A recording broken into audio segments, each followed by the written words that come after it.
Tiny House Solutions started late last year. What I want to bring onto the market is a unique product which is actually extremely thermally efficient, and it's also light, a lot lighter to tow, and also it's easily built by a person who doesn't have any building experience.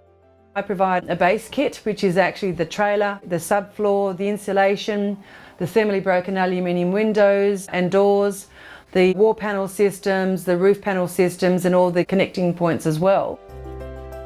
I attended a course with Fred, a 2-day course up at Castlemaine about how to build a tiny house. I let Fred know then that I was going to be doing a tiny house and that I was using these products, and that could we work together to develop a trailer. I built this tiny house. I had Fred build the trailer for me specific to my needs, and the foundations being the trailer is absolutely critical. And the tabs have really helped because that has allowed me to actually bring the floor joists across. Between the axles, Fred's actually created a box system so that the batteries would actually be stored in the box. Fred's really open to ideas, he's really innovative. Nothing's too hard for him to overcome or to work out a solution. Being a family man, he's takes pride in that. Shannon is a valuable part of the business, it's their business. As an experience from a female, couldn't have asked for any better experience, mutual respect. I was really, really pleased with that.